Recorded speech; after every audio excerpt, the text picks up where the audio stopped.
बाबा के फेवरेट मस्तों में एक मस्त का नाम बहुत पॉपुलर है, मोहम्मद मस्त, जो राहुरी के मैड आश्रम में बाबा के पास आया था।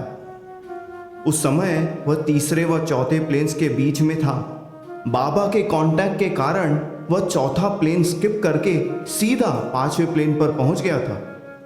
बाबा ने बताया था कि अब इस जन्म में वह इस प्लेन से आगे नहीं बढ़ेगा। मोहम्मद मस्त ही बाबा के साथ सबसे ज्यादा समय के लिए रहा था। वह राहुरी से मेहराबाद लाया गया।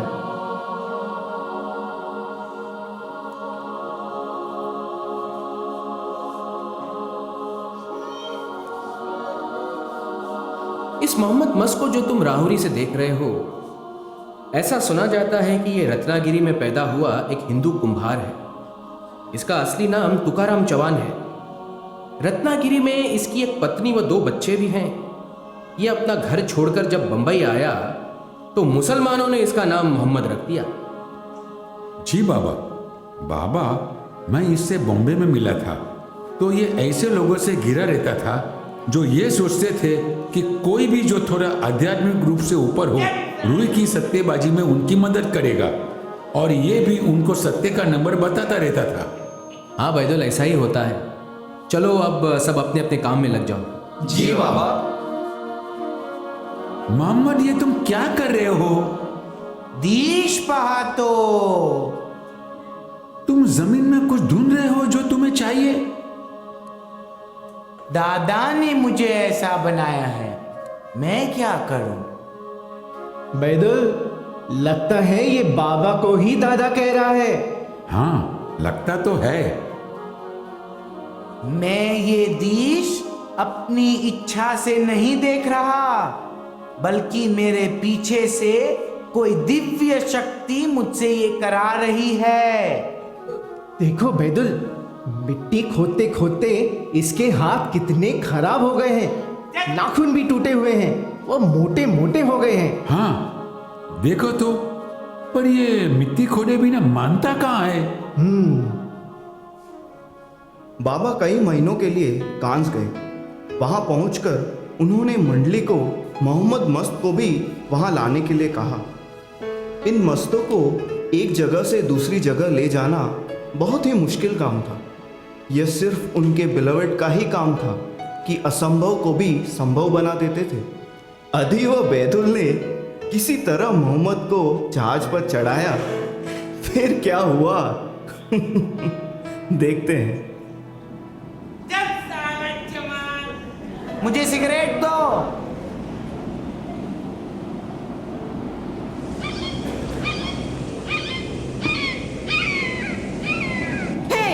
What are you doing? Hey, you stupid man! Don't you have any manners?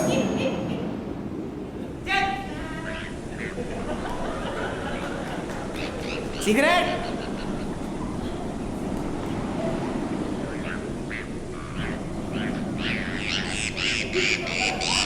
Oh my God! This man is sick! Please take him to the doctor immediately. Please accept our sincere apologies and excuse him. He is not mentally stable. I am sorry. Then take him away to the doctor immediately, or I'll register a complaint with the captain of the ship.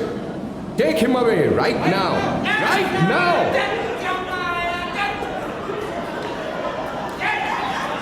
Hey you! Take him to the cabin immediately! Sorry sir. We are going right now. Extremely sorry sir. Sorry sir. Mohammed, अगर तुम नहीं माने तो तुम्हें police पकड़ कर ले जाएगी। पुलिस! पुलिस! नहीं नहीं नहीं! चलो चलो चलो!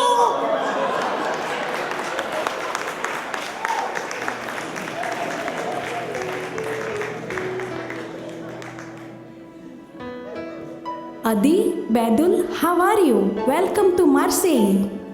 Oh, hello Norina. I am fine. Come, Adi, come with us. We will take you to Cannes, where Baba is staying. Okay, let's go. 9 अक्टूबर 1937 को कांस पहुंचकर मोहम्मद को मेन मंडली की विला के ऊपर के कमरे में ठहराया गया। बाबा ने उसके साथ अपना कार्य शुरू कर दिया।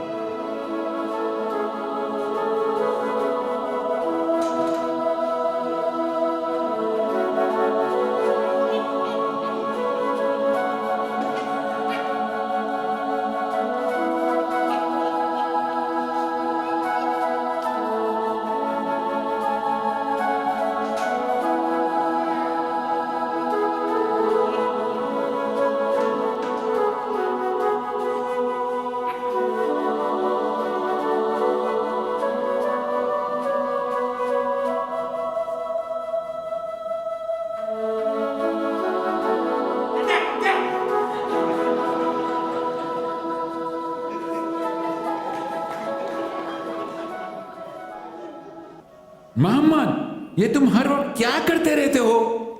हर वक्त कुछ ना कुछ करते रहते हो, हर वक्त। कभी भी ठीक से नहीं बैठते। तुम्हें संभालने में मुझे कितनी परेशानी होती है, ये तुम्हें क्या पता? बैतुल, क्या तुम मोहम्मद का ध्यान ठीक से नहीं रख सकते? क्या मुझे तुम्हें इसके लिए स्पेशल ट्रेनिंग देनी पड़ेगी? बताओ मुझे। बाबा आप? क्या तुम जानते नहीं हो ये मस मेरे लिए कितने जरूरी है? ये मेरे लिए क्या करते हैं तुम्हें मालूम है? खबरदार, खबरदार, जो भी ये करते हैं उन्हें करने दो। वैसे भी तुम्हें यहां कांज में और काम भी क्या है? बाबा, गलती हो गई, आगे से ऐसा नहीं होगा। ठीक है बैदुल, आगे से ध्यान रखना।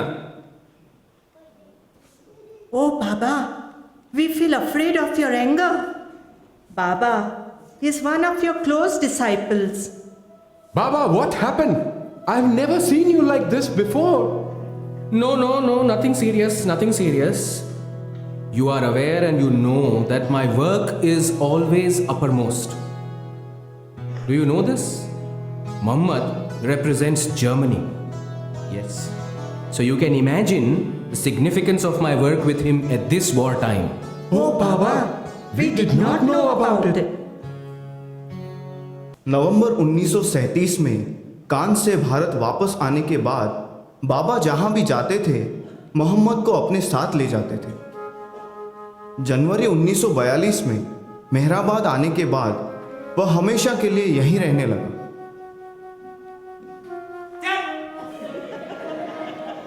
दादा खुदा है, दादा मास्टर है।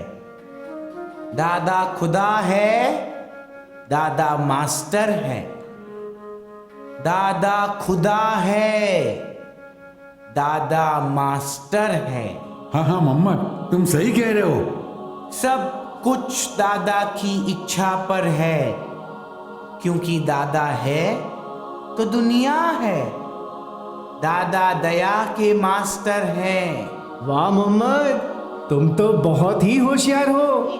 दादा दादा दादा दादा देवा है। मोहम्मद, ये तुम क्या कर रहे हो? तुम नहीं समझोगे। 1940 में बाबा एकांतवास में थे और दूसरा विश्व युद्ध भी चल रहा था। इस समय बाबा कभी कभी हुमन मंडली के साथ बैठते थे। एक बार उन्होंने मोहम्मद मस्त की शादी से जुड़ी एक बात बताई।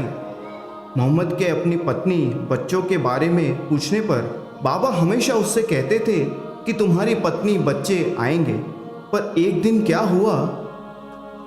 क्यों, सब ठीक हो? सब अपना अपना काम ठीक से कर रहे हो? जी बाबा। आज मैं तुम लोगों को मोहम्मद मस्त के बारे में बताता हूं, ध्यान से सुनना। मोहम्मद हमेशा मुझसे अपनी पत्नी व बच्चों के बारे में पूछते रहता था और हर बार मैं कोई ना कोई बहाना बना देता था, मगर उसका ध्यान हमेशा अपनी पत्नी में ही पड़ा रहता था।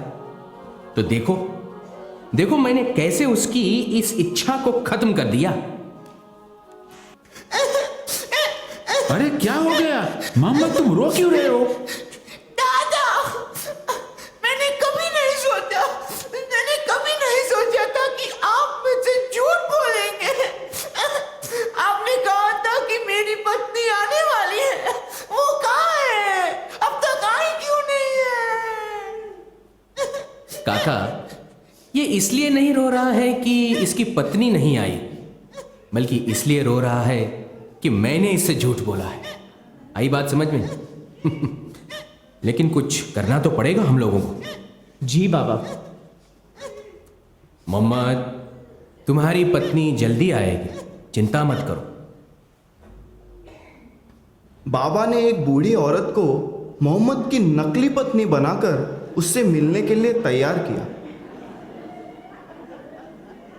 देखो, मैं तुम्हारी पत्नी हूं।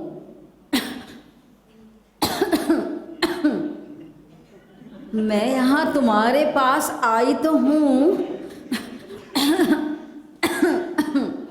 पर मैं बहुत बीमार हूं।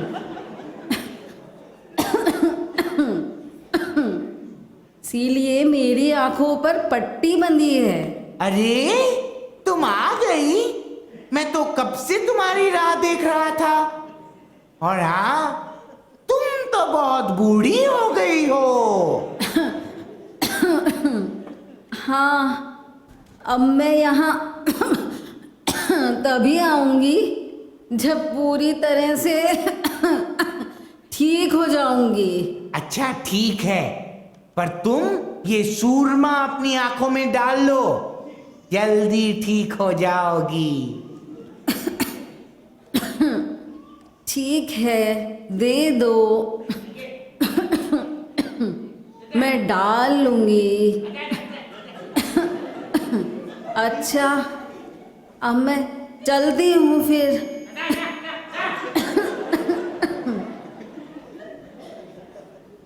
मुझे अपनी पत्नी नहीं चाहिए।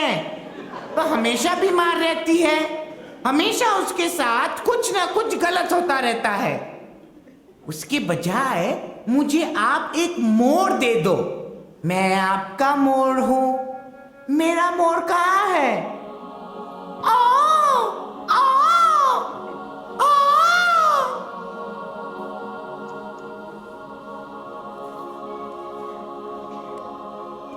तो देखा तुम लोगों ने, मोहम्मद अब संतुष्ट हो गया था कि मैंने उससे झूठ नहीं बोला। उसके बाद उसने कभी अपनी पत्नी के बारे में मुझसे नहीं पूछा। मोहम्मद एक बच्चे की तरह है। जब तक तुम बच्चा नहीं बनते, सत्य के पथ पर नहीं आ सकते। जी बाबा। एक बार बाबा ने मोहम्मद मस्त को अलोबा के साथ बम्बई रहने के लिए भेजा। तो देखते हैं क्या हुआ। अरे मोहम्मद, ये तुम क्या कर रहे हो? बर्तनों को खिड़की से बाहर मत फेंको, वो किसी को लग जाएगी। ओफो, ये तो सुनता ही नहीं है। क्या करूं? जल्दी से नीचे जाकर देखता हूं।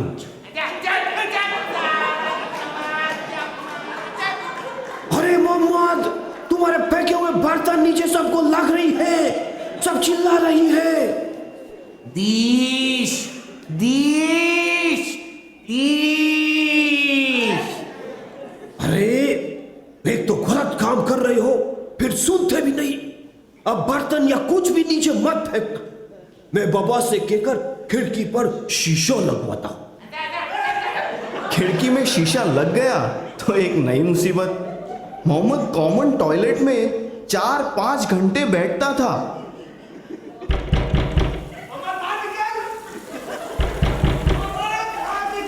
कि मोहम्मद अभी तक टॉयलेट से नहीं आया। 5-5 घंटे हो गए। ये वहां करता क्या है? सुनिए जी, अपने आदमी को टॉयलेट से बाहर निकालिए। हमें भी जाना है, हमारे भी ऑफिस का टाइम है। वो कब तक वहां बैठा रहेगा? हाँ, हम लोग तो उससे बहुत परेशान हो गए हैं। ये कैसा आदमी है?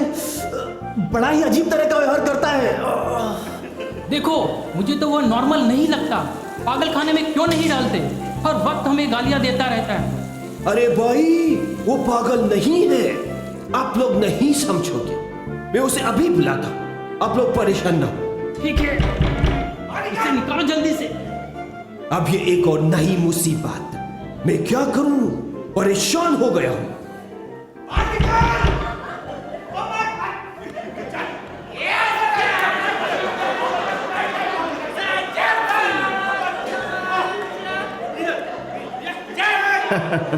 अलोबा ने मोहम्मद के लिए उसके कमरे में एक प्राइवेट पॉटी लगवा दी, पर फिर भी उसे चैन कहाँ। मुझे यहाँ नहीं रहना। मुझे अपने शहर रत्नागिरी जाना है। आलोबा, मुझे ले चलो। मुझे अपने घर जाना है। लो, अब एक और नई मुसीबत। मुझे जाना है। मुझे रत्नागिरी जाना है। ठीक है, सुन लिया। अब तो मुझे बाबा से बात करनी पड़ेगी। अलोबा के बाबा को लिखने पर बाबा ने मोहम्मद को किसी के साथ रत्नागिरी भेज दिया, पर 6 महीने बाद ही बाबा ने उसे वापस लाने के लिए कहा। मोहम्मद ने बम्बई वापस आने में अलोबा को इतना परेशान किया कि बम्बई पहुंचते पहुंचते उन्होंने रोना शुरू कर दिया।